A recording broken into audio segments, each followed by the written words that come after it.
இந்த காணொலியை பார்க்கக்கூடிய உங்களுக்கு எனது முதற்கண வணக்கம். பிஎஸ்சியில் நிதி நிறுவனத்தில் கட்டின பணத்தை வாங்கிறதுக்காக காத்திருக்கீங்கன்னா கண்டிப்பாக இந்த சேனல் உங்களுக்கு உதவியாக இருக்க போகுது அப்படின்றதுல எந்த விதமான சந்தேகமும் வேண்டாம். இந்த வீடியோவில் என்ன மாதிரியான ஒரு விஷயத்தை பார்க்க போகிறோம்னா, ஒரு 3 வகையான விஷயத்தை பார்க்க போகிறோம். ஒன்று 2019 பதிவு செய்தவர்களுக்கான பணம் சம்மந்தப்பட்ட ஒரு விஷயத்தையும், ரெண்டாவது நம்ம கட்டின பணத்தை எல்லாம் பிஎஸ்சியில் நிறுவனம் சொத்துக்களை வாங்கி வச்சுருக்காங்க. கிட்டத்தட்ட 3,85,000 ஏக்கர் நிலங்களை வாங்கி வச்சுருக்காங்க. அந்த சொத்துக்களை விற்று பணம் கொடுக்கக்கூடிய செபி பிஎஸ்சிஎல் கமிட்டிகிட்ட ஒரு முக்கியமான தகவல் கிடைச்சிருக்கு. அது சம்மந்தமாக ரெண்டாவதாகவும், மூன்றாவதாக சுப்ரீம் கோர்ட் ஒரு உத்தரவை பிறப்பிச்சிருக்கு. அதாவது இந்த நிலங்களை விற்று பணத்தை கொடுக்கக்கூடிய விஷயத்தை கவனிக்கக்கூடிய செபி பிஎஸ்சிஎல் கமிட்டிக்கு ஒரு உத்தரவை பிறப்பிச்சிருக்கு. அது சம்மந்தமாக தான் மூன்றாவதாக நம்ம பார்க்க போகிறோம். அதுக்கு முன்னாடி இந்த சேனலை இது வரைக்கும் நீங்கள் சப்ஸ்கிரைப் பண்ணாமல் வீடியோவாக பார்க்கக்கூடியவராக இருந்தால் மறக்காமல் சப்ஸ்கிரைப் பண்ணி வச்சுங்க. அப்போ தான் பார்த்தீங்கன்னா சுப்ரீம் கோர்ட் சைட்லேருந்தோ இல்லை கமிட்டி சைட்லேருந்தோ நமக்கு கிடைக்கக்கூடிய தகவலின் அடிப்படையில் உங்களுக்கு முதலீட்டாளர்களாக இருக்கக்கூடிய உங்களுக்கு அவ்வப்போது செய்திகளை சொல்லி உங்கள்கிட்ட ஒரு விழிப்புணர்வை ஏற்படுத்தி உங்களுடைய பணத்தை எளிமையான முறையிலும் விரைவாக வாங்கிறதுக்கான வழிமுறையை சொல்ல முடியும். அதனால் மறக்காமல் சப்ஸ்கிரைப் பண்ணி வச்சுங்க. வாங்க வீடியோ தகவல் என்னன்ட்டு நம்ம பார்ப்போம். இந்த வீடியோனுடைய முதல் தகவல் பார்க்கறது என்னன்னாக்கா, 2019 பதிவு செஞ்ச முதலீட்டாளர்களுடைய பணத்தை கமிட்டியானது பல்வேறு கட்டங்களாக கொடுத்துட்ருக்கு. அதாவது 2,500 ஸ்டார்ட் பண்ணி இப்போ லாஸ்ட்டாக 19,000 வரை உள்ள முதலீட்டாளருக்கு பணத்தை கொடுத்துட்ருக்காங்க. இந்த பணத்தை கொடுக்குற விஷயத்தில் 17,001 19,000 வரைக்கும் உள்ள முதலீட்டாளர்களுக்கு, அதாவது செப்டம்பர் 25, 2023 ஒரு பப்ளிக் நோட்டீஸ் கொடுத்துருந்தாங்க. நீங்கள் 2019 பதிவு செஞ்ச ஆவணங்கள் அடிப்படையில் யாருடைய ஆவணங்கள் சரியான முறையில் பதிவு செய்யப்பட்டிருக்கோ அவங்களுக்கு நாங்கள் ரெஜிஸ்டர் மொபைல் மூலமாக ஒரு எஸ்எம்எஸ் அனுப்பியிருக்கோம். இல்லைனா இந்த பிஎஸ்சிஎல் ஹோம் பேஜில் உள்ளே போயிட்டு உங்களுடைய ஸ்டேட்டஸை செக் பண்ணி பார்க்கும்போது உங்களுக்கான எஸ்எம்எஸ் அனுப்பப்பட்டுள்ளதாக காட்டப்பட்டிருந்தால் மறக்காமல் உங்களுடைய ஒரிஜினல், அதாவது பிஎஸ்சிஎல் நிறுவனத்தால் வழங்கப்பட்ட அசல் சான்றிதழை செபி அலுவலகம் மும்பை அலுவலகத்துக்கு அனுப்பி வைங்க அப்படின்ற மாதிரி ஒரு பப்ளிக் நோட்டீஸ் கொடுத்துருந்தாங்க. அந்த மாதிரி அனுப்பி வச்சு உங்களுக்கெல்லாம் பார்த்தீங்கன்னாக்கா ஒரு டேட்டை ஃபிக்ஸ் பண்ணியிருந்தாங்க. இந்த டேட்டுக்குள்ளே நீங்கள் அனுப்பி வைக்கணுன்ட்டு.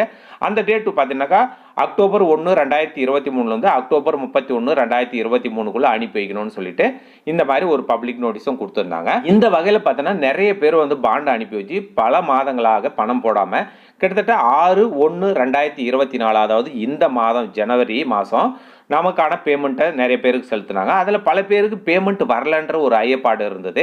ஏன்னா நிறைய பேர் வங்கி கணக்கில் போய் செக் பண்ணி பார்க்கும்போது ஒரு சிலருக்கு பணம் வரல. நான் கூட பார்த்தீங்கன்னா கிட்டத்தட்ட ஒரு 25 பேருக்கு அனுப்பி வச்சுருந்தேன். அந்த வகையில் பார்த்தீங்கன்னா 23 பேருக்கு பேமெண்ட் வந்தது, 2 பேருக்கு வராமல் இருந்தது.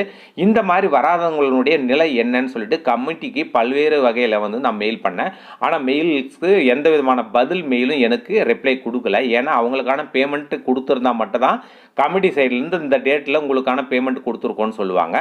இப்போ லேட்டஸ்ட்டாக பாருங்கள், 24/1/2024 அன்னைக்கு பார்த்தீங்கன்னாக்கா பேமெண்ட்டு நிறைய பேருக்கு போட்டிருக்காங்க. அதனால தான் இந்த வீடியோனுடைய தகவல் மூலமாக நீங்கள் 17,001 19,000 வரைக்கும் உங்களுக்கு எஸ்எம்எஸ் இல்லை என்கொயரி போர்ட்டலில் எஸ்எம்எஸ் அனுப்பப்பட்டு உள்ளதாக காட்டப்பட்டிருந்து பாண்டு அனுப்பி வச்சுருந்தீங்கன்னாக்கா 1/6/1/2024 அன்றைய தேதியில் உங்களுக்கான பணம் செலுத்தப்பட்டிருக்கும். சப்போஸ் அப்போது உங்களுக்கான பணம் வங்கி கணக்கில் சேரலைன்னா 24/1/2024 அன்றைய தேதியில் பாருங்கள் உங்களுக்கான பணம் வரவு வைக்கப்பட்டிருக்கும். அதனால் பார்த்தீங்கன்னாக்கா கமிட்டி கைட்டிருந்து முக்கியமான தகவல் வந்தால் மட்டும்தான் பாண்டு அனுப்பி வைக்கணும். அந்த மாதிரி பாண்டு அனுப்பி வைத்தவர்களுக்கான 17,001 19,000 வரை உள்ள முதலீட்டாளர்கள் பணம் செலுத்தப்பட்டிருக்கு. அதை கவனித்து பாருங்கள். இன்னும் ஆன்லைனில் அப்டேட் பண்ணல. அப்டேட் வந்த உடனே உங்களுக்கு தெரியப்படுத்துகிறேன். இந்த காணொலியில் ரெண்டாவதாக பார்க்கக்கூடிய விஷயம் என்னன்னாக்கா, நிறுவனத்தினுடைய சொத்துக்களை ஏலம் கேட்கறதுக்கு நிறைய நிறுவனங்கள் முன் வந்த நிலையில் இப்போ லேட்டஸ்ட்டாக 23 ஜனவரி 2024 ஒரு ஏல கேட்பினுடைய விஷயத்தை பட்டியலிட்டிருக்காங்க செபி. அதாவது 18 ஏலங்கள் கேட்கப்பட்டதன் மூலமாக கிட்டத்தட்ட பார்த்தீங்கன்னாக்கா ஒரு 671 கோடிக்கு இந்த சொத்துக்களை ஏலம் கேட்டிருக்காங்க அப்படின்ற விஷயத்தையும் எங்கே தெரியப்படுத்தியிருக்காங்க. லாஸ்ட்டாக டிசம்பரில் தான் கேட்டிருந்தாங்க ஒரு கிட்டத்தட்ட 473 கோடிக்கு. இப்போ திரும்ப 600 சம்திங் கோடிக்கு கேட்டிருக்காங்க. அதனுடைய விஷயத்தையும் செபி அவங்களுடைய வெப்சைட்டில் பதிவு பண்ணியிருக்காங்க. மூணாவது விஷயமா என்ன பார்க்க போகிறோம்னாக்கா, சுப்ரீம் கோர்ட்டு 23/1/2024 ஒரு முக்கியமான தகவல் கொடுத்துருக்கு. அது யாருக்கு பார்த்தீங்கன்னாக்கா, அதாவது பிஎஸ்எல் நிறுவனத்தினுடைய சொத்துக்களை விற்று அந்த சொத்துக்கள் விற்றதன் மூலமாக கிடைக்கக்கூடிய பணத்தை முதலீட்டாளருக்கு கொடுக்கக்கூடிய செபி பிஎஸ்எல் கமிட்டிக்கு தான் ஒரு முக்கியமான உத்தரவை பிறப்பிச்சிருக்கு. டிசம்பர் 15, 2023 உச்சநீதிமன்றம் ஒரு முக்கியமான உத்தரவை பிறப்பிச்சிருந்தது. அதாவது செபி பிஎஸ்எல் கமிட்டிக்கு, அதாவது செபி நிறைய சொத்துக்களை விற்கிறதுக்கான பர்மிஷன் கொடுத்தா மட்டும் தான் நாங்கள் வித்த பணத்தை கொடுக்க முடியும் முதலீட்டாளர்களுக்குன்னு சொல்லிட்டு சுப்ரீம் கோர்ட்டில் ஒரு அறிக்கை தாக்கல் பண்ணியிருந்தாங்க. அது மட்டும் இல்லாமல் இந்த சொத்துக்கள் மீது எழக்கூடிய நிலப்புகார்களை விசாரிக்கக்கூடிய ஓய்வு பெற்ற நீதிபதி விர்கனுடைய பதவி காலத்தை மேலும் 6 மாதத்துக்கு கால நீட்டிப்பு செய்யணும் அப்படின்னு சொல்லிட்டு கேட்டிருந்தாங்க. அவருடைய பதவி கால நீட்டிப்பு என்பது 31/12/2023 முடிஞ்சுது. இவங்க திரும்ப ஒரு 6 மாதம் கேட்டிருந்தாங்க. அதாவது ஜூன் 2024 வரைக்கும் கேட்டிருந்தாங்க. ஆனால் சுப்ரீம் கோர்ட்டு அந்த வகையில் 6 மாதம் கொடுக்காம ஒரே ஒரு மாதம் மட்டும் தான் கால நீட்டிப்பு செஞ்சு அவருக்கான பதவி காலத்தை நீட்டிப்பு பண்ணியிருந்தாங்க. அதாவது 31/1/2024 அது வரைக்கும் தான் அவருடைய பதவி காலத்தை நீட்டிப்பு செஞ்சு உத்தரவு பிறப்பிச்சிருந்தாங்க.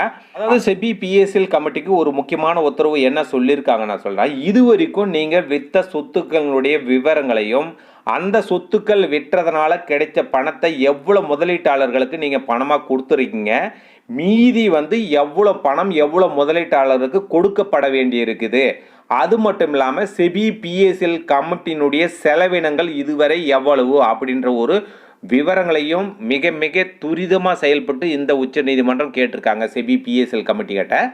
உச்ச நீதிமன்றத்தில் செபி பிஎஸ்எல் கமிட்டியானது 23/1/2024 அன்னைக்கு இந்த வழக்கு ஹியரிங் வரும்போது கூட இந்த நில புகார்களை விசாரிக்கக்கூடிய முன்னாள் ஓய்வு பெற்ற நீதிபதி விர்கனுடைய பதவி காலத்தை 31/7/2024 வரைக்கும் நீட்டிக்கணும் அப்படின்னு சொல்லிட்டு ஒரு 6 மாதம் எக்ஸ்டெண்ட் கேட்டிருந்தாங்க. ஆனால் சுப்ரீம் கோர்ட்டு கடுமையாக சொல்லிச்சு 31/3/2024 அவருடைய பதவி காலம் முடியும், அது வரைக்கும் தான் நாங்கள் பதவி காலத்தை நீட்டிக்க முடியும். அதுக்குள்ள இது வரைக்கும் செபி பிஎஸ்எல் கமிட்டி எந்த வகையில் சொத்துக்களை விட்டு எவ்வளோ பணத்தை வாங்கி முதலீட்டாளருக்கு கொடுத்துருக்கீங்க, உங்களுடைய செலவினங்கள் எவ்வளோ, மீதி எவ்வளோ கஸ்டமருக்கு எவ்வளோ பணம் கொடுக்கணும், சொத்துக்கள் வகையில் வில்லங்கம் இல்லாத சொத்துக்கள் விஷயத்தையும் பட்டியலிடணும். அது என்னைக்கு அப்படின்னு பார்த்தீங்கன்னாக்கா 13/2/2024 அன்னைக்கு பட்டியல் இந்த உச்ச நீதிமன்றத்தில் சமர்ப்பிக்கணும் அப்படின்ற ஒரு உத்தரவை பிறப்பிச்சிருக்காங்க.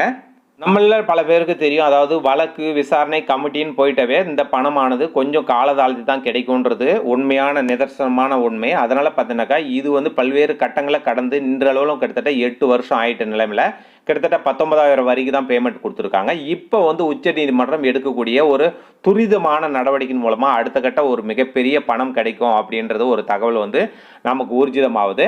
என்னன்னாக்கா இது வரைக்கும் செபி பிஎஸ்எல் கமிட்டியிலிருந்து டோட்டலாக நீங்கள் என்ன பண்ணியிருக்கீங்கன்ற விஷயத்தை தெளிவாக சுப்ரீம் கோர்ட் 13/2/2024 சப்மிட் பண்ணும் அப்படின்ற ஒரு உத்தரவையும் பிறப்பிச்சிருக்காங்க. ஓகே நண்பர்களே, இந்த தகவல் உங்களுக்கு பிடிச்சிருந்துச்சுன்னா மறக்காமல் இந்த வீடியோவுக்கு ஒரு லைக் கொடுங்க. இந்த வீடியோவை நிறைய பேருக்கு ஷேர் பண்ணுங்கள். இது வரைக்கும் இந்த சேனலை சப்ஸ்கிரைப் பண்ணாமல் வீடியோவை இருக்கக்கூடிய நீங்கள் இந்த சேனலை சப்ஸ்கிரைப் பண்ணி வச்சுங்க. அப்போ தான் நம்ம பதிவிடக்கூடிய வீடியோனுடைய தகவல் அடிக்கடி உங்களுக்கு கிடைச்சி நீங்கள் உங்களுடைய பணத்தை விரைவாகவும் துரிதமாகவும் வாங்க முடியும். மீண்டும் ஒரு நல்ல பதிவின் மூலம் உங்களை எல்லாம் சந்திக்கிறேன். நன்றி, வணக்கம்.